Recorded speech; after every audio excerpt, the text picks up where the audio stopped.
مجھے آج بھی وہ دن یاد ہے جب امی نے پہلی بار ہلکی سی کھانسی کی تھی اور میں نے مذاق میں کہا تھا، امی لگتا ہے آپ کو میٹھا زیادہ کھانے سے نزلہ ہو گیا ہے۔ امی ہنستی تھیں اور ان کی وہ ہنسی اب صرف یادوں میں گونجتی ہے۔ جب سے میرے ابا فوت ہوئے اور امی نے مجبوری میں صابر سے نکاح کیا، ہماری زندگی میں صرف دکھوں کی چادر پھیلتی چلی گئی۔ صابر، میں اسے باپ نہیں کہہ سکتی، کیونکہ باپ تو وہ ہوتا ہے جو بیٹی کا محافظ ہو، لیکن اس نے تو میری بچپن کی معصومیت کو بھی بوجھ سمجھا۔ میں صرف 8 برس کی تھی جب اس نے پہلا تھپڑ میرے گال پر مارا، اور امی چپ چاپ دیکھتی رہی، شاید اس لیے کہ وہ بھی بے بس تھی، اور شاید اس لیے کہ عورت کا نصیب اکثر صبر میں دفن ہوتا ہے۔ ہماری جھونپڑی لاہور کے گندے سے نالے کے کنارے واقع تھی۔ صابر روزانہ رکشہ چلاتا، شام کو آتا، بیوی پر چلاتا، مجھ پر ہاتھ اٹھاتا، اور اگر کھانے میں نمک کم ہوتا تو برتن تک پھینک دیتا۔ میری امی کمزور ہوتی جا رہی تھی، دن بدن ان کی کھانسی شدید ہو گئی تھی۔ وہ کئی راتیں چھت کی طرف دیکھتے ہوئے کھانس کھانس کر آنکھیں بند کر لیتی، اور میں ساری رات ان کے سینے پر ہاتھ رکھ کر دعا کرتی رہتی کہ یا اللہ امی کی سانس نہ رکے۔ میں جانتی تھی کہ وہ بیمار ہیں، لیکن صابر کا کہنا تھا کہ عورتیں تھوڑی سی کھانسی میں مرنے لگتی ہیں، یہ سب بہانے ہیں تاکہ کام نہ کرنا پڑے۔ وہ امی کو ڈاکٹر کے پاس لے جانا تو دور کی بات، خود ان کے لیے ایک پیناڈول خریدنے کو بھی فضول خرچی سمجھتا۔ میرے اسکول جانے کے دن خواب ہو گئے۔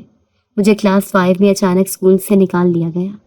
صابر کا کہنا تھا کہ بیکار کی تعلیم لڑکیوں کے دماغ خراب کر دیتی ہے۔ میری کتابیں جنہیں میں روز سجا کر رکھا کرتی تھی، صابر نے چولہے میں جھونک دی۔ میں دیر تک روتی رہی، لیکن اس کا دل نہ پسیجا۔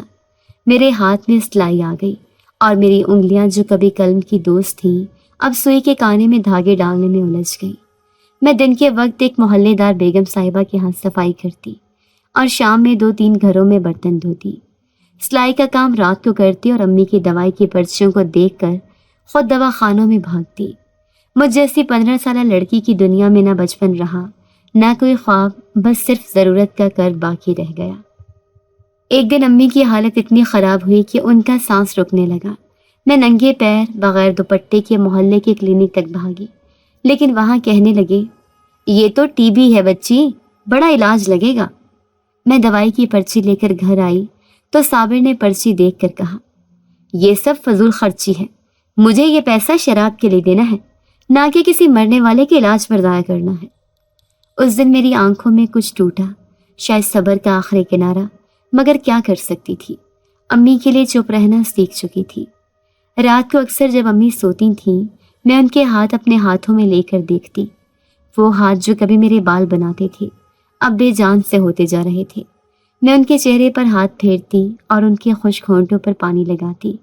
مجھے لگتا جیسے میری ہر سانس ان کے لیے جینی چاہیے، ہر دعا ان کے لیے قبول ہونی چاہیے، لیکن نہ دعائیں قبول ہوتی تھیں، نہ آنکھوں کی نمی کسی کو پگھلاتی تھی۔ ہمارے آس پاس کی دنیا بڑی بے حس تھی، جہاں غربت صرف تماشا ہوتی ہے اور غریب کا درد مذاق۔ کبھی کبھی سوچتی، کیا میں خوبصورت ہوتی تو میری زندگی بدل جاتی؟ کیا کوئی امیر لڑکی ہوتی تو صابر مجھ پر ہاتھ اٹھاتا؟ کیا امی کسی رئیس کی بیوی ہوتی تو یوں بستر پر سو سکتی؟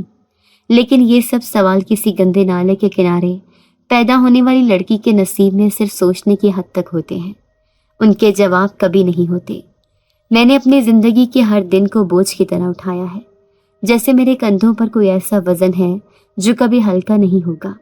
صبح ہوتی ہے تو میرے کان صابر کی گالیوں سے کھلتے ہیں، ماں کی کھانسی میری پہلی سانس کے ساتھ سنائی دیتی ہے، اور میں اپنے آپ کو اس جھونپڑی سے نکال کر لاہور کی گرد آلود گلیوں میں دھکیل دیتی ہوں، جیسے کسی قید سے عارضی رہائی لے کر کسی اور قید کی طرف جا رہی ہوں۔ میں گھروں میں کام کرتی ہوں، برتن مانجتی ہوں، کپڑے دھوتی ہوں، اور اکثر سلائی مشین کے پیچھے بیٹھ کر اپنی نیندیں قربان کرتی ہوں، تاکہ ماں کے لیے دوا کا ایک پتا خرید سکوں، یا جھونپڑی میں 2 وقت کی روٹی کا انتظام ہو جائے۔ لیکن لاہور میں غریب کا سانس لینا بھی مہنگا ہے۔ کبھی کبھی تو لگتا ہے جیسے ہوا بھی ہم سے پیسے مانگتی ہے۔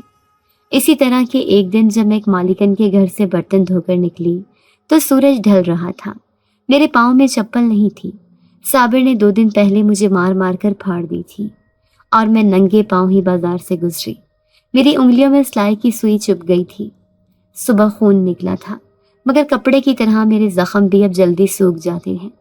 میں چوک کی طرف بڑھ رہی تھی، جہاں اکثر وہی ٹھیلے والے کھڑے ہوتے ہیں جن سے سبزیوں کا چھلکا مانگ کر کبھی کبھی شوربہ پکاتی ہوں۔ اسی چوک پر میں نے پہلی بار اسے دیکھا۔ وہ ایک نقاب پوش عورت تھی۔ اس کی قامت عام عورتوں سے اونچی تھی اور چال ایسی خاموش جیسے وہ زمین پر نہیں ہوا میں قدم رکھ رہی ہو۔ اس کے لباس میں کوئی چمک دمک نہیں تھی، مگر عجیب کشش ضرور تھی۔ سیاہ برقع، سیاہ دستانے اور چہرے پر مکمل نقاب، صرف آنکھیں نظر آتی تھیں اور ان آنکھوں میں ایسا سکون اور اجنبیت کا امتزاج تھا کہ میں ٹھٹک گئی۔ وہ سامنے سے آ رہی تھی اور پھر میرے پاس سے گزر گئی، بغیر رکے، بغیر دیکھے، جیسے اسے میری موجودگی کا پتہ بھی نہ ہو۔ مگر جیسی وہ میرے برابر سے گزری، مجھے لگا جیسے ہوا کی ایک نرم سی لہر میرے کان سے ٹکرائی ہو، اور ایک مہک بہت ہلکی سی، جیسے چمیلی اور کافور کی ملی جلی خوشبو میرے دل کے اندر اتر گئی ہو۔ میں پلٹی اس کی پشت دیکھنے کے لیے۔ وہ تیزی سے آگے بڑھ رہی تھی اور پھر اچانک بائیں گلی میں مڑ گئی۔ اگلے دن جب میں دوسری گلی کی طرف سے صفیہ بیوی کے گھر جا رہی تھی تو وہی نقاب پوش عورت دوبارہ نظر آئی، اسی چوک پر، اسی وقت کے آس پاس۔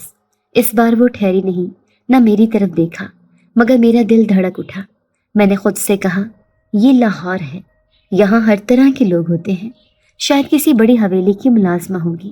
تیسرے دن جب میں بیگم رضیہ کے گھر سے فارغ ہو کر نکلی تو وہ عورت پھر سے وہی موجود تھی۔ وہ کسی ستون کے ساتھ کھڑی تھی اور اس بار اس نے میری طرف دیکھا، صرف ایک لمحہ، ایک چھوٹی سی جھلک، مگر اس لمحے مجھے یوں محسوس ہوا جیسے اس کی آنکھوں میں کوئی سوال چھپا ہوا ہو، یا شاید جواب۔ میں کچھ کہے بغیر گزر گئی، لیکن میرے قدم بھاری ہو گئے۔ میں نے خود سے سوال کیا، آخر یہ عورت 3 دن سے میرے ہی راستے میں کیوں آ رہی ہے؟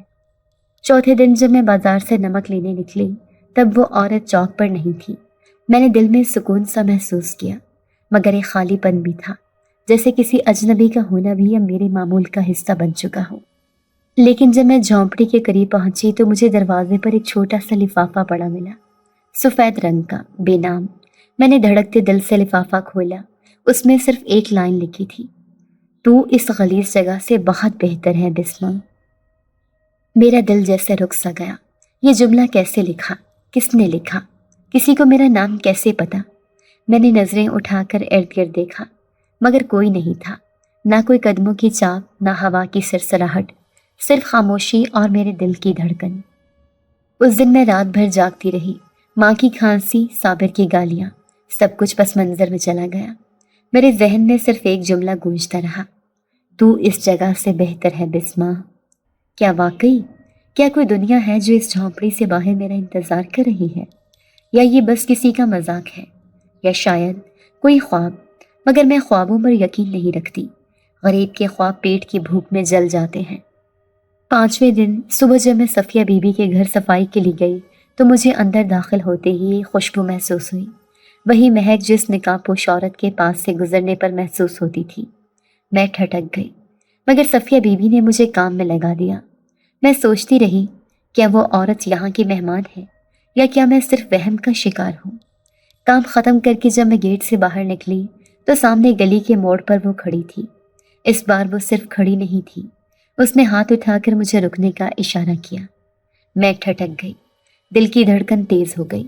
میں نے ارد گرد دیکھا، لیکن گلی سنسان تھی۔ میں نے قدم آہستہ کر دیے، جیسے خود سے مشورہ کر رہی ہوں کہ آگے بڑھوں یا نہیں۔ پھر میں نے اس کے پاس جا کر صرف اتنا کہا، آپ کون ہیں؟ اس نے کوئی جواب نہیں دیا، بس ایک چھوٹا سا لفافہ میری طرف بڑھایا، پھر پلٹ کر چلی گئی۔ میں نے لفافہ کھولا، اس میں صرف ایک لائن اور لکھی تھی۔ جب میں نے لفافہ کھولا تو میری آنکھوں کے سامنے وہ الفاظ جادو کی طرح رقص کرنے لگے، جو میرے دل کی دھڑکن کو اور تیز کر گئے۔ چھوٹے چھوٹے ہاتھوں کی لکھی ہوئی صاف ستھری تحریر میں درج تھا، چھوٹے موٹے کام کرنا چھوڑو، ایک جگہ پر ایک کوٹھی ہے، اس میں ملازمہ کی ضرورت ہے، بالکل تمہارے جیسی حسین صورت والی لڑکی کی تلاش تھی۔ نیچے اس کوٹھی کا پتہ لکھا ہے، کل 8 بجے پہنچ جانا، دیر مت کرنا، قسمت بدل دوں گی۔ لفافے میں لکھی ہوئی باتوں کو پڑھ کر میرا دل مچلنے لگا۔ میرا دماغ ہزاروں خیالات میں گھرا ہوا تھا، لیکن دل کی دھڑکن مجھے سنا رہی تھی کہ شاید یہ میری زندگی کا وہ موقع ہے جس کا میں برسوں سے انتظار کر رہی تھی۔ سالوں کی تھکن، سوتیلے باپ کے مارنے کا درد، ماں کی بیماری کا غم، سب کچھ اچانک ایک امید کی کرن میں بدل گیا۔ میں جانتی تھی کہ میرے پاس کوئی اور راستہ نہیں ہے۔ اسکول چھوٹے ہوئے بہت دن ہو گئے، کوئی تعلیم نہیں جو میرے لیے سہارا بن سکے، اور سلائی کے کام سے روزانہ 2 وقت کی روٹی کمانا مشکل ہو چکا ہے۔ اس لیے میں نے وہ لفافہ اپنے دل کی دھڑکن کے ساتھ دل میں دفن کر لیا اور اگلے دن کی تیاری میں لگ گئی۔ یہ کوٹھی کہاں تھی، کس کی تھی، میں نہیں جانتی تھی، لیکن یہ پتہ میرے لیے کسی جادوئی خزانے سے کم نہ تھا۔ رات دیر سے سوتے ہوئے بھی میں اپنے ذہن میں اس کوٹھی کے بارے میں سوچ رہی تھی۔ کیا وہاں کوئی مہذب لوگ ہوں گے؟ کیا مجھے وہاں کوئی پیار ملے گا، یا پھر کچھ اور؟ میں نے ماں کے لیے دعا کی کہ وہ ٹھیک ہو جائے، کیونکہ میرے لیے یہ موقع واپس نہیں آئے گا۔ میں نے اپنے ہاتھوں سے اپنے بال سہلائے اور کہا، بس اب تمہیں بدلنا ہوگا بسمہ۔ اگلی صبح میں نے اپنے ہاتھ دھوئے، تھوڑا سا پانی منہ میں ڈالا اور شہر کی بھیڑ میں اپنی چھوٹی چھوٹی تنخواہ کی جمع پونجی لے کر نکل پڑی۔ وہ پتہ لفافے میں لکھا تھا، ایک گلی، ایک چوک، ایک بڑا سا دروازہ۔ میں نے دل میں یہ وعدہ کیا کہ کل 8 بجے میں وہاں ضرور پہنچوں گی، دیر نہیں کروں گی، کیونکہ میرے دل کی دنیا آج ایک نئی امید لے کر روشن ہوئی تھی۔ صبح کے شاید 5:30 بجے کا وقت تھا جب میری آنکھ کھلی۔ نہ کوئی الارم تھا، نہ موبائل، بس اندر ہی اندر ایک بے چینی سی تھی جو صبح سے پہلے ہی جگا گئی۔ میں نے آنکھیں ملتے ہوئے ارد گرد دیکھا۔ میری ماں، میری دنیا، سامنے کی چارپائی پر لیٹی تھی۔ کمبل آدھا جسم ڈھانپ رہا تھا، باقی حصہ ننگا تھا۔ کمرے میں دھند سی بھری تھی، جیسے زندگی کی تھکن دیواروں میں سما گئی ہو۔ میری ماں کھانسی سے جاگ چکی تھی اور کمزوری کی وجہ سے دوبارہ لیٹ گئی تھی۔ میں نے آہستہ آہستہ اٹھ کر ہاتھ منہ دھویا، پرانی چادر لپیٹی اور باورچی خانے میں جا کر پتیلی میں کل رات کی بچی ہوئی چائے کو گرم کیا۔ 3 دن سے دودھ ختم تھا، چائے اب صرف رنگدار پانی ہوتی تھی، مگر ماں کو کچھ نہ کچھ دینا ضروری تھا۔ پیالہ تھاما اور ان کے پاس جا بیٹھی۔ وہ نیم جاگتی تھی۔ ماں، میں جا رہی ہوں، اس جگہ جہاں نوکری کا بتایا تھا نا، وہی۔ انہوں نے نظریں اٹھائیں۔ کمزور تھی، لیکن ماں کی نظر ہمیشہ سب کچھ سمجھ جاتی ہے۔ اکیلی جاوے گی؟ انہوں نے سادہ سا سوال کیا۔ اور کون ہے ہمارے ساتھ؟ بس دعا کرنا، شاید قسمت دروازہ کھول دے۔ انہوں نے ہاتھ اٹھا کر میرے سر پر رکھا۔ رب آسان کرے بسمہ، اپنی عزت بچا کے رکھنا۔ میرا دل ہلکا سا لرز گیا، مگر میں نے آنکھیں جھکا کر کہا، ہاں ماں، دعا کرنا واپس کچھ لے کر آؤں، دوا بھی، آٹا بھی۔ میں نے ان کے پاس رکھے روئی کی پرانی تھیلی سے وہ لفافہ نکالا جس میں کوٹھی کا پتہ لکھا تھا۔ صاف صاف الفاظ میں لکھا تھا، شمشاد ٹاؤن، بلاک سی، سفید گیٹ والی کوٹھی، صبح 8 بجے پہنچ جانا۔ چھوٹا سا بیگ تیار تھا جس میں دوپٹہ، شناختی کارڈ اور ایک پرانی تصویر تھی۔ میں دروازے سے نکلی تو ٹھنڈی ہوا نے گالوں پر چوٹ سی ماری، مگر میں چپ چاپ چلنے لگی۔ ہماری جھونپڑی اندرون لاہور میں ایک کچی گلی کے آخر میں تھی۔ باہر نکلی تو روزانہ کی بدبو میرے ساتھ چلنے لگی۔ گٹر کا پانی سڑک پر بہہ رہا تھا، کچرے کا ڈھیر بدبو مار رہا تھا، اور دور کہیں سے مسجد میں کسی تلاوت کی آواز آ رہی تھی۔ بس اسٹاپ تک کا فاصلہ پیدل طے کرنا پڑا۔ میرے پاس پیسے گن کے 110 روپے تھے، اتنے ہی بچے تھے۔ بس آئی تو کنڈکٹر نے جیسے ہی مجھ پر نظر ڈالی، ہونٹ چبا کر مسکرایا۔ میں نے جلدی سے نگاہ جھکا لی اور چھت کی طرف والی سیٹ ڈھونڈی۔ خوش قسمتی سے ایک کھڑکی والی سیٹ خالی تھی۔ بس میں لوگ روزمرہ کی طرح تھے، کوئی اونگ رہا تھا، کوئی موبائل میں گم، اور کچھ عورتیں اسٹاپ کے قریب اترنے کی تیاری کر رہی تھیں۔ میں نے لفافے کو پھر سے دیکھا، دل جیسے دھڑکنے کی بجائے ہتھوڑے مار رہا تھا۔ خدا جانے کون سی کوٹھی ہے، کون لوگ ہیں، اور وہاں کیا ہوگا، مگر اندرونی خوف سے بڑی ماں کی دوا تھی، اور گھر میں بھوکی آنکھیں۔ تقریباً 40 منٹ بعد بس اس جگہ پہنچے جس کا نام بورڈ پر لکھا تھا، شمشاد ٹاؤن۔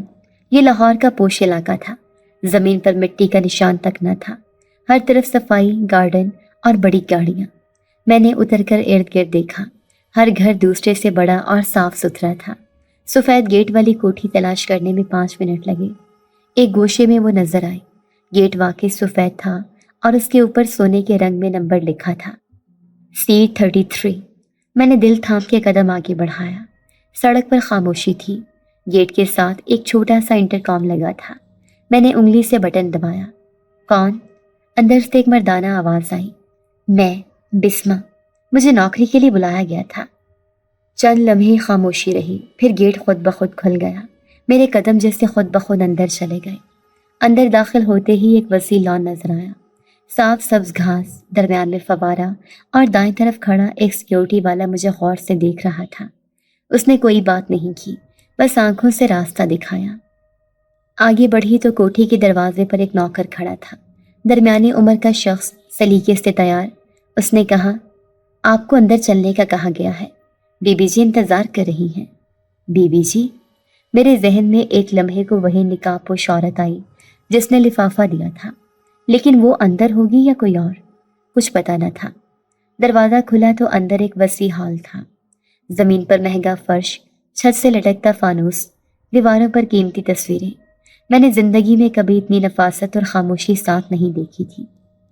ایک عورت سامنے آئی، سلیقے سے کپڑے پہنے، چہرے پر ہلکا سا میک اپ۔ اس نے مجھے دیکھا، پھر ہلکی مسکراہٹ کے ساتھ کہا، بسمہ، ٹھیک وقت پر پہنچی ہوں۔ میں نے دھیمی آواز میں کہا، جی، مجھے کام کا بتایا گیا تھا۔ ہاں، تمہیں اندر لے جایا جائے گا، ابھی تمہارا کمرہ دکھاتے ہیں، باقی باتیں رات کو ہوں گی۔ میں نے ہاں میں سر ہلایا۔ میرے ذہن میں سوال تھے لیکن زبان پر تالے لگے تھے۔ ایک نوجوان لڑکی آئی، شاید کوئی نوکرانی۔ اس نے مجھے اپنے ساتھ چلنے کا کہا۔ میں اس کے پیچھے پیچھے ایک لمبی راہداری سے گزرے۔ گھر کے اندر عجیب سی خوشبو پھیلی تھی، گلاب اور کچھ اور جو میں پہچان نہ سکی۔ کمرہ صاف ستھرا تھا، ایک چھوٹا بیڈ، پرانا آئینہ اور ایک کھڑکی جس سے باہر کا باغیچہ نظر آتا تھا۔ میں نے بیگ ایک طرف رکھا اور وہ لڑکی چلی گئی۔ اب میں تنہا تھی اور دل میں بس ایک سوال گونج رہا تھا، یہ سب کچھ عام نوکری کے لیے ہے یا کچھ اور؟ جب میں اس کوٹھی کے اندر آئی تو پہلا دن کسی حیرت کدے سے کم نہ تھا، مگر میں نے خود کو سنبھالے رکھا۔ ماں کی دعا اور گھر کی غربت کا تصور ساتھ تھا، سو خاموشی سے دیے گئے کمرے میں بیٹھ کر میں نے رات گزاری۔ صبح ناشتے سے قبل ہی دروازے پر دستک ہوئی اور وہی لڑکی جس نے مجھے کمرہ دکھایا تھا کہنے لگی، بی بی جی بلاتی ہیں، ناشتے کے بعد اصولوں کی بریفنگ ہے۔ میں نے سر ہلایا، جلدی جلدی ہاتھ منہ دھویا اور جیسے ہی باہر نکلی وہی پراسراریت پھر محسوس ہوئی۔ سب کچھ چمکتا تھا مگر دل اندر ہی اندر ڈرتا تھا، نہ جانے کس چیز سے، مگر ڈرتا ضرور تھا۔ ناشتے کی میز پر ہمیں الگ سے رکھا گیا، ملازمین کے لیے خاص حصہ تھا جہاں 3 اور عورتیں تھیں۔ سب کی عمریں مجھ سے زیادہ لگتی تھیں مگر آنکھوں میں وہی خاموشی جیسے برسوں سے زبان بند ہو۔ میں نے سلام کیا، انہوں نے صرف سر ہلایا، کوئی بات نہیں کی۔ ایک نے نظر بھر کر مجھے دیکھا اور پھر نظریں جھکا لیں۔ ناشتے میں 2 سلائس، 1 انڈا اور 1 پیالی چائے دی گئی، سادہ مگر صاف۔ میں نے کھایا اور جیسے ہی فارغ ہوئی وہی لڑکی آ گئی، چلو اصولوں کی بریفنگ ہے۔ ہم سب ایک بڑے کمرے میں جمع ہوئے۔ وہاں ایک درمیانی عمر کی عورت آئی جو شاید ملازموں کی نگران تھی۔ اس کا لہجہ سخت تھا، آواز دھیمی مگر گونجدار۔ یہ محل ہے، کوئی عام کوٹھی نہیں، یہاں کچھ اصول ہیں، جو قبول کرے رہے، جسے اعتراض ہو ابھی واپس جا سکتا ہے۔ پہلا اصول اس نے بیان کیا، محل کے خادم یا ملازم جب ایک بار اندر آ جائیں تو جب تک وہ آن دا ڈیوٹی ہوں ان کو پھر باہر جانے کی اجازت نہیں ہوتی۔ یہ جملہ سنتے ہی میرا دل جیسے تھم سا گیا۔ باہر مطلب؟ بالکل نہیں۔ میرے دل میں سوال آیا مگر زبان ہل نہ سکی۔ کسی اور نے بھی سوال نہیں کیا، جیسے سب کو معلوم تھا یا انہوں نے مان لیا تھا۔ رات کے 9 بجے کے بعد محل کے کسی حصے میں بات چیت، ہنسی یا شور نہیں ہو سکتا۔ 9 بجے؟ اتنی جلدی؟ میں نے دل ہی دل میں سوچا مگر باہر سے بس سر ہلایا۔ اس اصول کا مطلب تھا کہ ہر کوئی 9 بجے سے پہلے اپنے کمرے میں ہو، خاموشی سے جیسے دنیا رک گئی ہو۔ کچھ دروازے محل میں ایسے ہیں جن پر سرخ نشان ہے، ان دروازوں کے پاس جانا منع ہے، اور اگر کوئی گیا تو فوراً ملازمت ختم کر دی جائے گی۔ یہ سنتے ہی میرے دل میں عجیب سی ٹھنڈک سی دوڑ گئی۔ میں نے سوچا، کیسے دروازے؟ کون سے دروازے؟ مگر اس عورت کی آنکھوں کی سختی نے کسی بھی سوال کا حوصلہ نہ دیا۔ محل میں ہر خادم کو مخصوص لباس دیا جائے گا جو ہر وقت پہننا ہوگا، یہاں تک کہ کمرے میں بھی۔ یہ حکم عجیب لگا مگر سب خاموش تھے، سو میں نے بھی خاموشی میں پناہ لی۔ موبائل، گھڑی یا کوئی بھی ذاتی سامان رکھنے کی اجازت نہیں۔ یہ سنتے ہی میں چونکی۔ مگر میرے بیگ میں تصویر، کارڈ، سب کچھ ہے۔ میں نے ڈرتے ڈرتے پوچھا، میرا شناختی کارڈ؟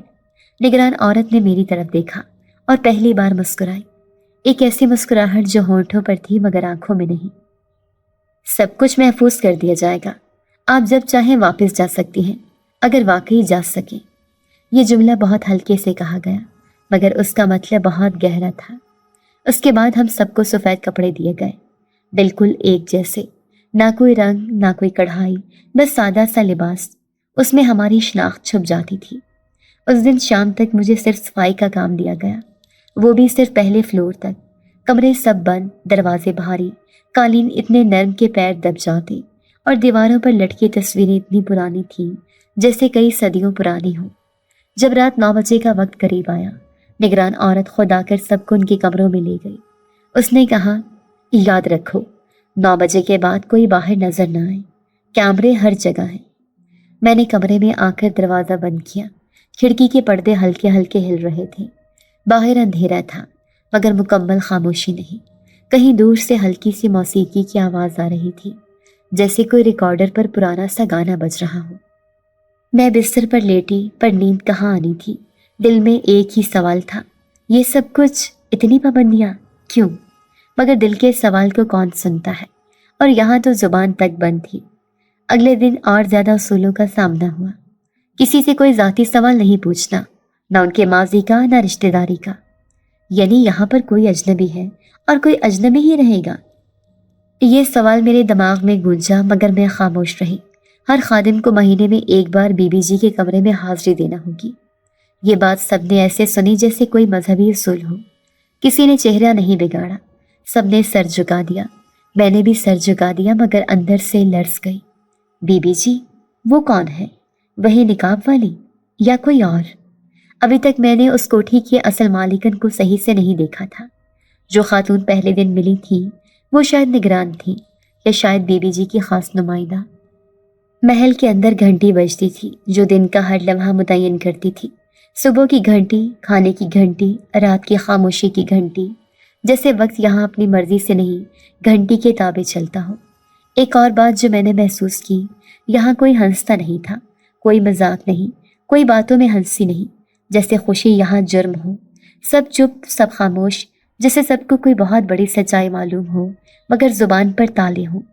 ایک دن میں نے دوسری نوکرانی سے ہمت کر کے پوچھا، یہ دروازے جن پر سرخ نشان ہے وہاں کیا ہے؟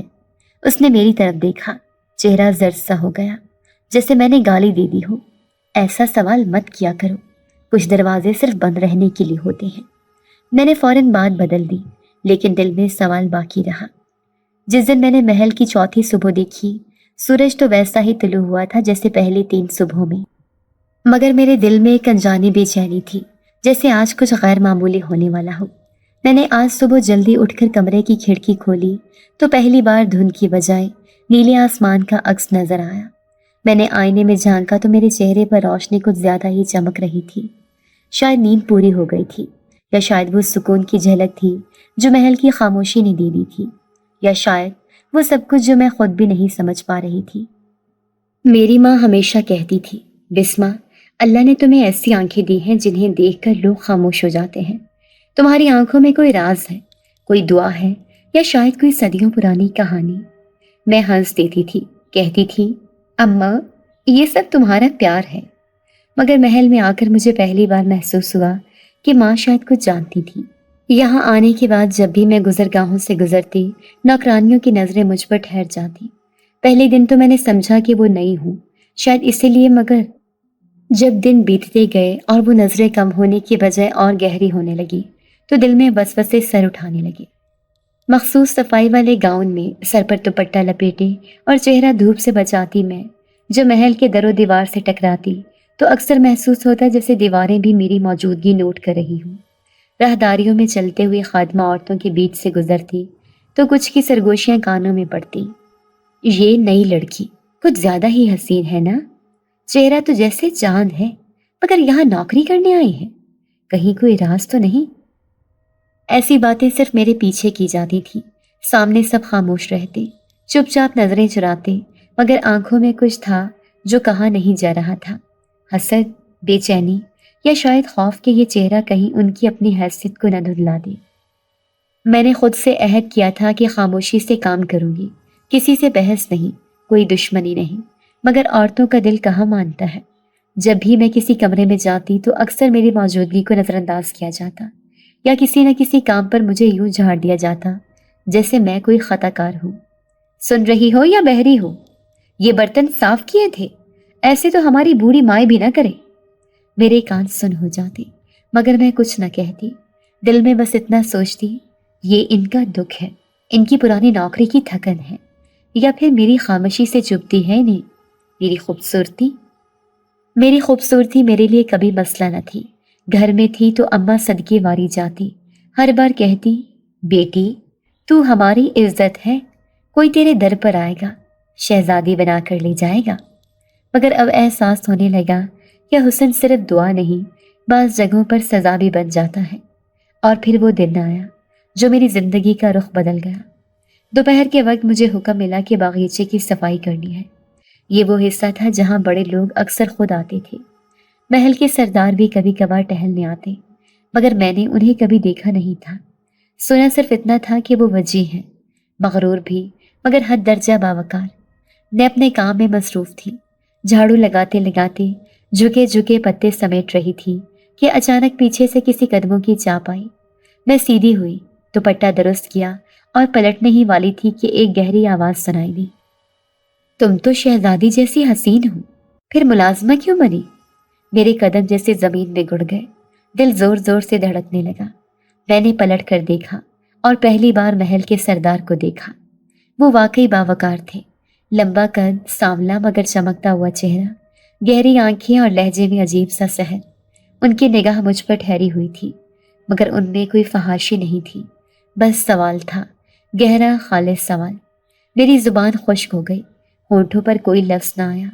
میں نے نظریں جھکا لی اور دھیمی آواز میں بس اتنا کہا، مجبوری حضور، دنیا میں سب کچھ قسمت سے نہیں ملتا۔ انہوں نے قدم آگے بڑھائے اور پھر رک گئے۔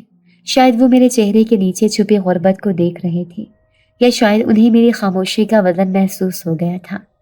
نام کیا ہے تمہارا؟ انہوں نے پوچھا۔ بسمہ، میں نے سر جھکائے جھکائے جواب دیا۔ خوبصورت نام ہے، ویسا ہی ہے جیسے تمہارا چہرہ۔ یہ جملہ سن کر میرے دل کی دھڑکنیں کچھ لمحے کو رک گئیں۔ اتنی تعریف کبھی کسی غیر مرد سے نہ سنی تھی۔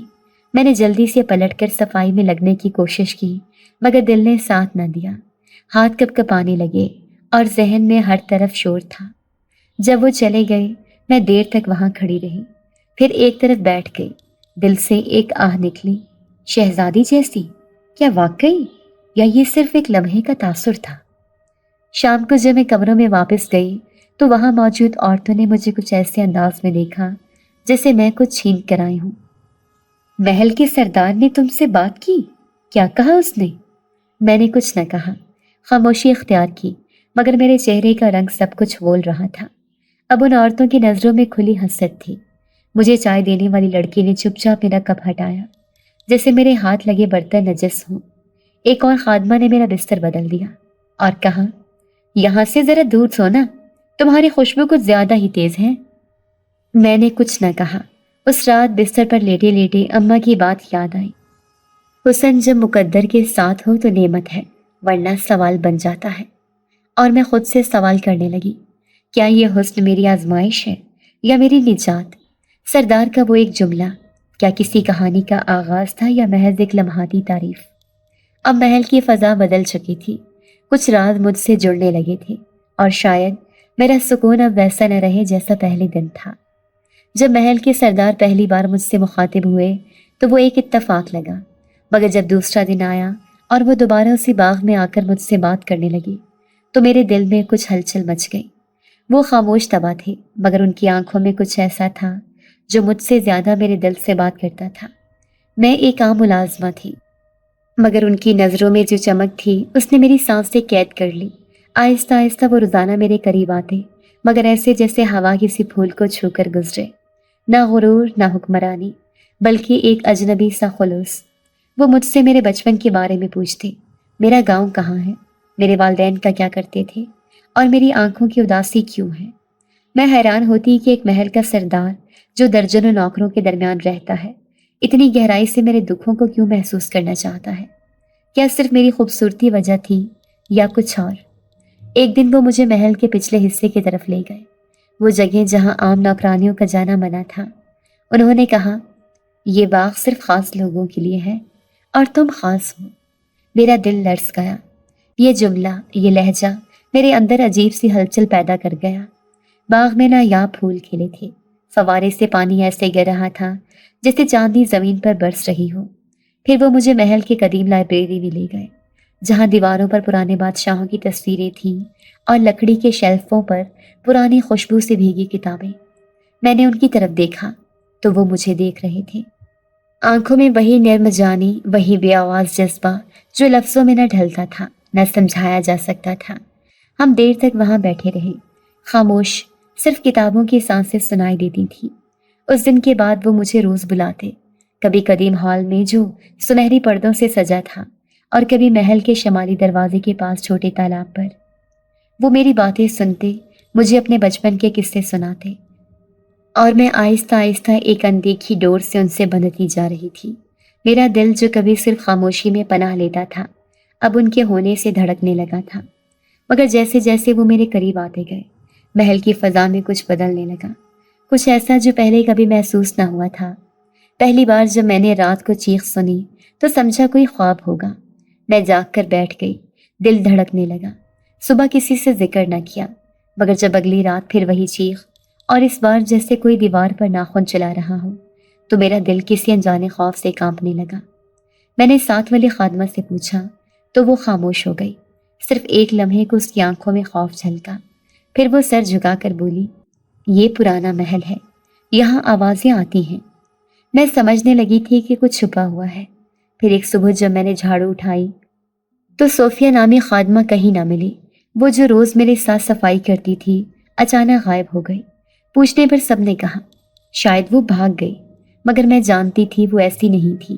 اس کے پاس تو بھاگنے کی وجہ بھی نہیں تھی، اس کی ماں بیمار تھی، وہ کیسے جا سکتی تھی؟ میں نے سردار سے پوچھنے کی ہمت نہ کی، مگر دل میں ایک انجانے اندیشے نے جگہ بنا لی۔ محل میں لوگوں کے چہروں پر سائے نظر آنے لگے، دن میں خاموشی کچھ زیادہ ہی گہری ہو گئی تھی، اور راتوں کو کچھ کمروں کے باہر عجیب سی گندھک جیسی بو آنے لگی۔ کچھ خادمائیں آپس میں سرگوشیوں میں کہتی، میں نے خواب میں دیکھا کوئی لمبے بالوں والا سایہ میرے بستر کے پاس کھڑا تھا۔ کوئی کہتی، آنکھ کھلی تو دروازہ آہستہ آہستہ خود کھل رہا تھا۔ میں نے خود کئی بار دیوار پر سائے چلتے دیکھے، جیسے کوئی آندھی کے ساتھ دوڑ رہا ہو، مگر جب باہر نکلتی تو وہاں کچھ نہ ہوتا۔ ایک رات میں نے خواب میں دیکھا کہ محل کے فوارے کا پانی خون بن گیا ہے، اور کوئی عورت سفید لباس میں تالاب کے کنارے بیٹھی رو رہی ہے۔ میں ہڑبڑا کر اٹھی تو میری پچھلی سانسوں تک خوف نے گرفت لے لی۔ پھر ماں کی بیماری کے لیے جو دوا میں نے محل سے منگوائی تھی وہ بھی عجیب اثر دکھانے لگی۔ ماں کے خط آئے کہ دوا پینے کے بعد اس کی نیند خراب ہو گئی ہے۔ وہ خواب میں ایسے چہرے دیکھتی ہے جو انسانی نہیں لگتے۔ اس نے ایک بار لکھا، بسمہ، اس دن خواب میں ایک چہرہ میرے بستر کے پاس آیا اور اس کی آنکھوں میں وہی رنگ تھا جو تمہاری آنکھوں میں ہے۔ میں نے وہ خط پڑھ کر خود کو آئینے میں دیکھا۔ میری آنکھیں نم تھیں، مگر ان میں کچھ پرانا دکھ اور شاید کوئی پرچھائیں بھی نظر آئیں۔ کیا ماں کی دوا میں کچھ تھا یا محل کا اثر ماں تک جا پہنچا تھا؟ میں دن بھر کام کرتی، مگر ذہن میں وہ خواب، وہ سائے، وہ چیخیں چلتی رہتی۔ سردار اب بھی مجھ سے ویسے ہی ملتے تھے، مگر ان کے چہرے پر بھی کچھ بدل گیا تھا۔ کبھی کبھی وہ خاموش ہو جاتے اور مجھے یوں دیکھتے جیسے میرے پیچھے کچھ اور دیکھ رہی ہوں۔ ایک دن انہوں نے کہا، بسمہ، کیا تمہیں یہاں کچھ عجیب محسوس ہوتا ہے؟ میں نے ہاں کہا، مگر کچھ بتایا نہیں، کیونکہ میرے اندر یہ ڈر گھر چکا تھا کہ اگر میں سب کچھ کہہ دوں تو شاید سب کچھ چھن جائے، وہ پرسکون لمحے، وہ آہستہ قریب آتی قربت، اور شاید میری ذات بھی۔ اب محل میرے لیے صرف ایک ملازمت کی جگہ نہیں رہا تھا، یہ اب ایک راز بن چکا تھا، ایک ایسا راز جس میں محبت بھی تھی، سائے بھی، چیخیں بھی، اور ماں کی بگڑتی حالت بھی۔ میرے دل نے کئی بار کہا، یہاں سے چلی جاؤ بسمہ، مگر پھر سردار کی آنکھیں یاد آتی، وہ باغ، وہ کتب خانہ، وہ سنہری ہال، اور میں رک جاتی۔ کیا میں اس محبت کے جادو میں قید تھی یا کسی ایسے راز کے دائرے میں آ چکی تھی جہاں سے نکلنے کا راستہ خود میرے لیے بھی چھپ گیا تھا؟ میں خود نہیں جانتی تھی، مگر ایک بات واضح تھی، کچھ بہت بھیانک میرے قریب آ رہا تھا، اور شاید سب کچھ اس محل کی خوبصورتی کے نیچے دفن تھا، اور میں اس خوبصورتی کی سب سے چمکتی پرچھائی بن چکی تھی۔ کتب خانہ وہ واحد جگہ تھی جہاں مجھے سانس لینے کا موقع ملتا تھا۔ وہاں لفظوں میں چھپی صدیاں مجھے اپنی طرف کھینچتی تھی۔ میں اکثر سردار کے ساتھ وہاں جاتی، مگر کچھ دنوں سے وہ مجھ سے دور دور سے بات کرنے لگی تھی۔ میں نے محسوس کیا تھا کہ ان کے چہرے پر ایک عجیب سا بوجھ ہے، جیسے کچھ کہنا چاہتی ہوں مگر زبان ساتھ نہ دے رہی ہوں۔ اسی دوری کے بعد میں نے فیصلہ کیا کہ خود جانوں کہ آخر اس محل میں کیا راز چھپا ہے، جس نے نہ صرف مجھے بلکہ میری ماں کو بھی بے چین کر رکھا ہے۔ ایک رات جب سب سونے جا چکے تھے، میں دبے قدموں کتب خانہ میں چلی گئی، تیل کا چراغ ساتھ لیا اور وہ کتابیں نکالنی شروع کی جن پر گرد کی موٹی تہ جمی ہوئی تھی۔ ان میں کچھ ایسی زبانیں لکھی تھیں جنہیں پڑھنا تو دور، سمجھنا بھی ممکن نہ تھا، مگر وہ تصویریں بولتی تھیں۔ ایک کتاب میں مجھے محل کا نقشہ ملا، وہ پرانا محل جس کے نیچے تہ خانے، خفیہ راہداریاں اور ایک دروازہ دکھایا گیا تھا جس پر کچھ لکھی تحریریں مٹ چکی تھیں۔ دل دھڑکنے لگا، میرے ہاتھ کپ کپانے لگے، مگر تجسس نے مجھے پیچھے ہٹنے نہ دیا۔ اگلی رات میں وہی نقشہ لے کر کتب خانہ کے پیچھے کی راہداری میں گئی، جہاں ایک پرانی الماری کو ہٹاتے ہی ایک پتھر کی دیوار دکھائی دی۔ حیرانی کی بات یہ تھی کہ الماری زمین سے ذرا ہٹی ہوئی تھی اور نیچے مٹی صاف نظر آ رہی تھی، جیسے کسی نے حال ہی میں اس میں کچھ چھیڑا ہو۔ دل زور زور سے دھڑک رہا تھا، مگر میں نے اپنا کان دیوار سے لگایا اور مجھے لگا جیسے اندر سے ہلکی سی سرگوشی آ رہی ہو، کسی مرد کی، کسی جن کی۔ میں پیچھے ہٹی، ہاتھ بڑھایا اور وہ پتھر ہلنے لگا، کسمسا کر چرچراتے ہوئے، جیسے صدیوں کی نیند سے جاگ رہا ہو۔ میں نے اسے پورا کھینچ لیا اور میرے سامنے ایک زنگ آلود لکڑی کا دروازہ تھا جس پر کنندہ ایک چہرہ بنا تھا، بہت لمبا، نوکیلی ٹھوڑی، گہری آنکھیں اور پیشانی پر کسی قدیم زبان میں کچھ الفاظ۔ جیسے ہی میں نے چراغ کی روشنی اس پر ڈالی، اس چہرے کی آنکھیں چمکنے لگی۔ میں کانپ گئی، دل کے اندر کوئی چیخا، مت کھولو بسما، مگر میں مجبور تھی۔ میرے ہاتھ خود بخود دروازے کی طرف بڑھے، جیسے میرے جسم پر میرا اختیار نہ رہا ہو۔ میں نے دروازہ دھکیلا، وہ آہستہ آہستہ کھلتا گیا اور اندر گہری تاریکی تھی۔ ایک عجیب سی مہک آئی، جیسے پرانی چیزوں پر خون کے دھبے ہوں۔ میں نے قدم اندر رکھا، سرد فرش، دیواروں پر پرانے نشان، اور پھر ایک بڑا سا پتھر کا فریم نظر آیا جس پر وہی چہرہ بنا تھا، مگر اس بار وہ تصویر نہیں تھی، وہ آنکھیں میری طرف دیکھ رہی تھیں۔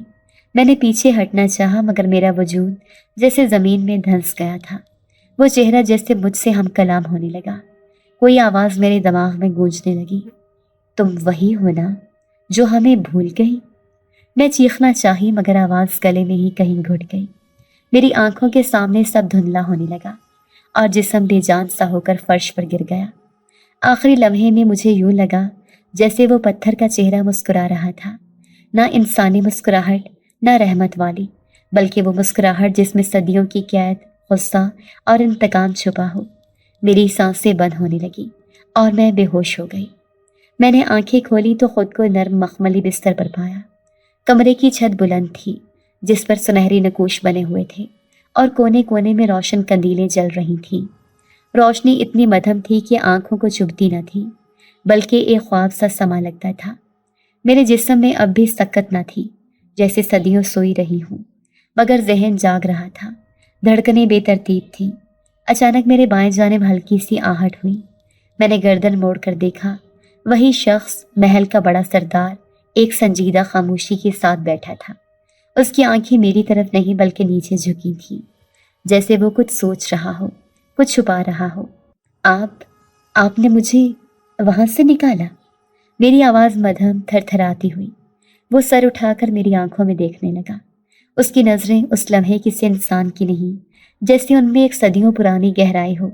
پھر اس نے آہستہ سے کہا، ہاں، میں تھا۔ میں نے چاہا کہ مزید کچھ پوچھوں، وہ جگہ، وہ چہرہ، وہ دروازہ، مگر اس کی آنکھوں کی چمک نے مجھے روک دیا۔ تمہیں نہیں جانا تھا وہاں بسما، وہ دروازہ صرف ان کے لیے ہے جو اس دنیا کے رازوں سے واقف ہوں۔ تم ان میں سے نہیں ہو۔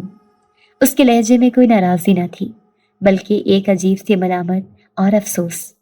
لیکن میں نے صرف سچ جاننے کی کوشش کی تھی۔ میں نے آہستہ سے کہا اور اپنے ہاتھ کی پشت پر نظر دوڑائی، جہاں وہ دروازہ چھونے کے بعد ہلکا سا نشان بن گیا تھا، ایک دائرہ جس کے درمیان ایک آنکھ کا عکس ابھرتا جا رہا تھا۔ میں نے جلدی سے ہاتھ چھپا لیا۔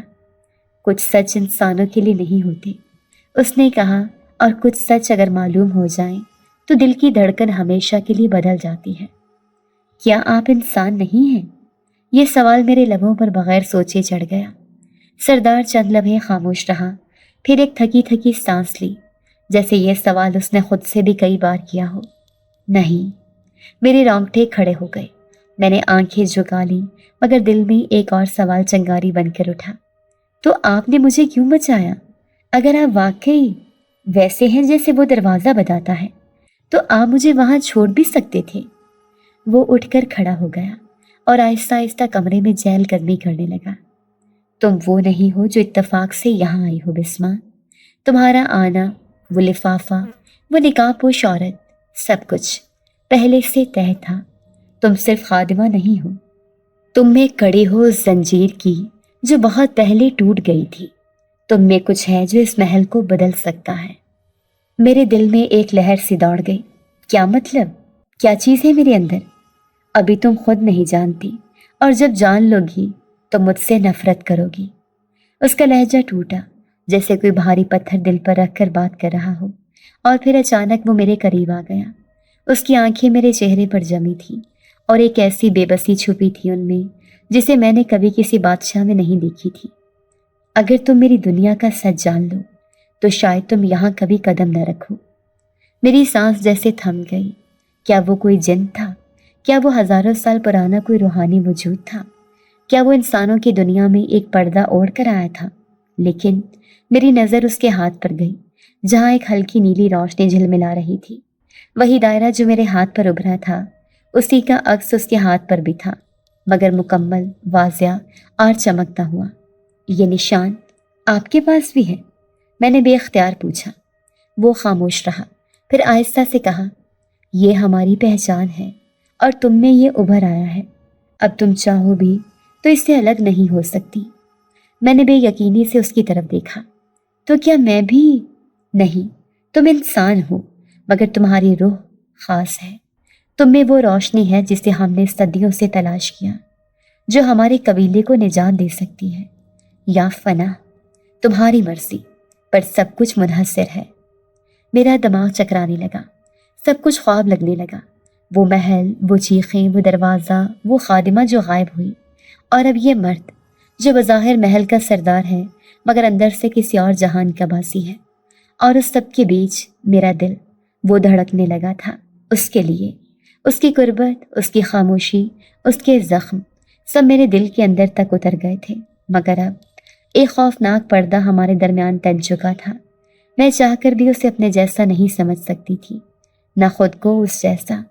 اس نے آہستہ سے میرے سر پر ہاتھ رکھا، ایک پل کے لیے، جیسے دعا دے رہا ہو یا الوداع کہہ رہا ہو۔ اب آرام کرو، تمہیں جلد بہت کچھ جاننا ہوگا، اور جو کچھ تم جانو گی وہ تمہیں مجھ سے دور کر دے گا، مگر اگر تم چاہو تو میں تمہارے دل کے کسی کونے میں ہمیشہ کے لیے چھپ سکتا ہوں۔ وہ پلٹ کر کمرے سے چلا گیا، اور میں اس نرم بستر پر لیٹے دل کے اندر ہزار سوالوں، الجھنوں اور ایک عجیب سی لگن کے ساتھ خاموشی سے اس دروازے کو دیکھتی رہی جو بند ہو چکا تھا مگر میرے لیے ابھی بھی کھلا تھا۔ میں نے جیسے ہی آنکھ کھولی، فضا میں ایک عجیب سا ہنگامہ محسوس کیا۔ محل کی دیواروں سے کچھ ایسے گونجتے ہوئے الفاظ ٹکرا رہے تھے جن میں غصہ، دھمکی اور بے چینی چھپی ہوئی تھی۔ کمرہ جس میں مجھے رکھا گیا تھا، اس کے باہر ایک شور سا تھا، جیسے بہت سارے لوگ بحث کر رہے ہوں۔ میرے دل کی دھڑکن تیز ہو گئی۔ میں دبے پاؤں کھڑکی کے قریب گئی اور جالی کے پیچھے سے جھانک کر دیکھا تو وہ منظر میری سانسیں روک دینے والا تھا۔ محل کے وسیع صحن میں کئی قداور، پراسرار، خوفناک اور وجیح چہرے والے مرد جمع تھے۔ وہ سب جن زادے تھے۔ ان کے جسموں سے روشنی کی لہریں نکل رہی تھیں، اور ان کی آنکھیں ایسی تھیں جن میں شعلے لرز رہے تھے۔ ہر ایک کے چہرے پر غصہ صاف دیکھا جا سکتا تھا۔ وہ سب ایک آواز میں کہہ رہے تھے، اس لڑکی کو مار ڈالو۔ یہ ہماری دنیا میں گھس کر ہمارے راز جاننے کی کوشش کر رہی ہے۔ یہ انسان ہے، فریب ہے، خطرہ ہے۔ میرے پاؤں جیسے زمین میں گڑ گئے۔ میں سانس روک کر وہ سب دیکھتی رہی۔ ان کے درمیان وہ کھڑا تھا، وہی سردار جنزادہ، بلند قامت، سنجیدہ چہرہ اور وقار سے بھرا ہوا، مگر آج اس کے چہرے پر ایک خاموش بغاوت تھی۔ اس نے ہاتھ بلند کیا اور پوری بھیڑ یکدم خاموش ہو گئی۔ اس کی آواز گونجی، صاف، مضبوط اور نہایت دلیری سی۔ بس کرو، تم سب اسے نہیں جانتے۔ تم سب اسے ایک فریب کار، ایک جاسوس یا ایک مکار لڑکی سمجھ رہے ہو، مگر حقیقت تم سے کہیں زیادہ مختلف ہے۔ ایک جنزادہ جو عمر میں ان سب سے بڑا معلوم ہوتا تھا، ایک قدم آگے بڑھا۔ اس کے چہرے پر تلخی تھی۔ سردار، اگر تم اس انسان لڑکی کی حمایت کرتے ہو تو تمہیں جنات کی جماعت سے نکال دیا جائے گا۔ تم ہمارے بیچ کی سرحد توڑ رہے ہو۔ تم جانتے ہو کہ انسان اور جنات کبھی ایک نہیں ہو سکتے۔ یہ قانون ہے، رسم ہے، عہد ہے۔ سردار جنزادے نے اس کی آنکھوں میں دیکھ کر کہا، قانون تب تک ہی قانون ہوتا ہے جب تک اس سے کسی بے گناہ پر ظلم نہ ہو، اور رسمیں وہ تبھی زندہ رہتی ہیں جب ان میں دل کی جگہ ہو۔ میں جانتا ہوں کہ میں اپنی ریاست، اپنی طاقت، اپنی پہچان کھو سکتا ہوں، مگر میں اپنی آنکھوں کے سامنے کسی بے بس، غریب اور معصوم لڑکی پر ظلم ہوتا نہیں دیکھ سکتا۔ ایک اور جنزادہ غصے سے آگے بڑھا، یہ تمہارا انسانی کمزوریوں سے متاثر ہونا ہے سردار۔ یہ لڑکی چالاک ہے، تمہیں اپنے حسن سے قابو میں کر رہی ہے۔ نہیں، سردار کی آواز اونچی ہوئی، تم سب اسے دیکھ کر اس کی خوبصورتی کے پیچھے سازش ڈھونڈ رہے ہو، مگر تم نہیں دیکھتے کہ وہ اندر سے کتنی ٹوٹی ہوئی ہے۔ تم نے اس کے ہاتھوں کی لرزش دیکھی، اس کے چہرے پر وہ پریشانی، وہ خوف؟ تم نے اس کے الفاظ میں چھپی وہ سچائی سنی جو میری روح تک پہنچی؟ وہ آگے بڑھا، میری کھڑکی کے بالکل سامنے آ گیا، اور گویا اس کی آواز سیدھی میرے دل تک پہنچنے لگی۔ یہ لڑکی اپنی مجبوری کے تحت ہماری دنیا میں کام کرنے آئی تھی۔ اس کا مقصد کچھ جاننا نہیں تھا، بلکہ بس اپنی بیمار ماں کے لیے دوا، اپنے کھانے کے لیے روزی اور اپنی عزت کے لیے ایک محفوظ چھت ڈھونڈنا تھا۔ ایک لمحے کے لیے سناٹا چھا گیا، پھر کچھ دن زیادہ دوبارہ غصے سے بولی، اگر تم نے اسے بچایا تو تم کبھی واپس نہیں آ سکو گے۔ تم ہماری دنیا سے کٹ جاؤ گے، تمہیں اپنی طاقت چھوڑنی پڑے گی۔ اس لمحے سردار نے ایک لمبی سانس لی اور آنکھیں بند کر کے جیسے دل کی گہرائی سے کوئی فیصلہ لیا۔ تو ٹھیک ہے، اگر یہی قیمت ہے اس کی معصومیت کی تو میں دینے کو تیار ہوں۔ میں اپنا تخت، اپنی طاقت، اپنا مقام سب چھوڑ دوں گا، مگر میں اس کی آنکھوں میں وہی خوف دوبارہ نہیں دیکھنا چاہتا جو کبھی میری ماں کی آنکھوں میں تھا۔ تم سب بھول گئے ہو کہ جنات بھی کبھی انسان تھے، اور ہم سب کے دل میں بھی کبھی رحم تھا۔ آج اگر اسے کچھ ہوا تو میں خود تم سب کے سامنے کھڑا ہو جاؤں گا۔ ایک بجلی سی فضا میں گونجی، جنزادوں کے چہرے بدلنے لگے۔ کچھ کی آنکھوں میں حیرت تھی، کچھ کے چہروں پر شرمندگی، اور کچھ ابھی بھی غصے سے تنے ہوئے تھے۔ مگر ایک بات طے ہو گئی تھی، ایک دیوار ٹوٹ گئی تھی۔ میں جو پردے کی اوٹ میں چھپی ہوئی سب کچھ سن رہی تھی، میری آنکھوں سے آنسو بہہ نکلے۔ وہ صرف میرا محافظ نہیں تھا، وہ ایک سچائی کا لمبردار تھا، ایک ایسا وجود جو خود اندھیروں میں رہ کر روشنی کے لیے لڑ رہا تھا۔ میں جو انسان تھی اور غلطی سے اس دنیا میں چلی آئی تھی، اب جان چکی تھی کہ میری موجودگی کسی سازش کا حصہ نہیں بلکہ ایک آزمائش تھی، اور اب میں صرف ایک بے بس لڑکی نہیں رہی تھی، میں اس کی محافظت میں تھی جو ایک پوری ریاست کو چھوڑ کر بھی سچائی کے ساتھ کھڑا تھا۔ جب وہ سارے جنزادے میرے سامنے جمع ہوئے، میری ٹانگیں کانپ رہی تھیں اور دل اس زور سے دھڑک رہا تھا جس سے ابھی سینہ چیر کے باہر آ جائے گا۔ میں نے کبھی سوچا بھی نہیں تھا کہ میری ایک چھوٹی سی نادانی، ایک بند دروازہ کھول دینا اتنی بڑی مصیبت لے آئے گا۔ ان کے چہروں پر غصہ، آنکھوں میں آگ، اور زبان پر صرف ایک بات تھی، اس انسان لڑکی کو مار دو، اس نے ہمارے رازوں میں جھانکنے کی جسارت کی ہے۔ میں کچھ کہنا چاہتی تھی مگر آواز ہی نہیں نکل رہی تھی۔ اتنے میں وہ آیا، محل کا سردار صلاح الدین، پوری شان اور جاہ و جلال کے ساتھ، مگر اس دن اس کے قدموں میں ایک عجب بے چینی، چہرے پر ایک نرم تھکن سی تھی۔ وہ ہمارے درمیان آ کر کھڑا ہوا اور بلند آواز میں بولا، نہیں، یہ لڑکی کوئی جاسوس یا چالاک نہیں، یہ صرف ایک معصوم، غریب اور مجبور انسان ہے جسے ہم نے اپنی دنیا میں بلایا۔ اس نے کچھ جاننے کی کوشش کی تو صرف خوف کی وجہ سے، لیکن اس کی بات کسی نے نہیں سنی۔ سب چیخنے لگے، اگر تم اسے بچاؤ گے تو تم جنات کی جماعت سے ہمیشہ کے لیے خارج کر دیے جاؤ گے۔ تمہاری سلطنت، تمہارا تخت، تمہاری طاقت، سب چھن جائے گا۔ میں نے دیکھا اس کی آنکھیں ایک پل کو بند ہوئیں، اور پھر جیسے کوئی بہت بڑا فیصلہ دل میں کر لیا ہو، اس نے اپنے ہاتھ کی وہ وزنی پتھر والی انگوٹھی اتار کر جنات کے بزرگ سربراہ کے ہاتھ میں دی اور کہا، میں اپنی سلطنت سے دستبردار ہوتا ہوں۔ اگر اس معصوم لڑکی کو بچانے کا یہ واحد راستہ ہے تو میں سب قربان کر دوں گا۔ یہ سنتے ہی محل کی دیواریں ہلنے لگی۔ تمام خادم، ملازم، نگہبان سب ایک پل میں غائب ہو گئے، جیسے کسی نے سب کچھ مٹا دیا ہو۔ اب وہاں صرف وہ تھا اور میں۔ وہ میری طرف آیا، میری آنکھوں میں آنکھیں ڈال کر بولا، اب ہم ساتھ نہیں رہ سکتے جب تک میں تم سے نکاح نہ کر لوں، کیونکہ میں اپنی طاقت کھو چکا ہوں، اور تم اب میرے لیے صرف ایک ذمہ داری نہیں بلکہ وہ امانت ہو جس کے لیے میں نے سب کچھ چھوڑا ہے۔ اس نے قاضی کو بلایا۔ میں خاموش تھی، مگر میرے دل میں ایک طمانینت تھی، ایک یقین۔ ہم نے نکاح کیا۔ محل کے سنسان در و دیوار اب ہمارے گواہ بنے۔ نکاح کے بعد میں نے ایک خواہش ظاہر کی، میں اپنی ماں کو اپنے ساتھ رکھنا چاہتی ہوں۔ اس نے فوراً حامی بھر لی۔ سالوں بعد جب میں اپنی ماں سے ملی، میں رونے لگی۔ وہ مجھے سینے سے لگا کر بس یہی کہتی رہی، میری بچی، تو آخرکار سکون پا گئی۔ وہ ہمارے ساتھ آ گئی۔ صلاح الدین نے پھر سے زندگی کا آغاز کیا۔ اس نے کاروبار شروع کیا، اپنی محنت سے قدم جمائے۔ حالانکہ اس کے پاس اب بھی اتنی دولت تھی کہ ہماری کئی نسلیں پل سکتی تھی، مگر وہ جانتا تھا کہ عزت صرف محنت میں ہے، طاقت صرف کردار میں۔ اب وہ محل جو کبھی جنات کی ریاست تھا، صرف ہمارا گھر تھا، ایک خاموش پرسکون دنیا جہاں نہ سازش تھی، نہ خوف، نہ درد،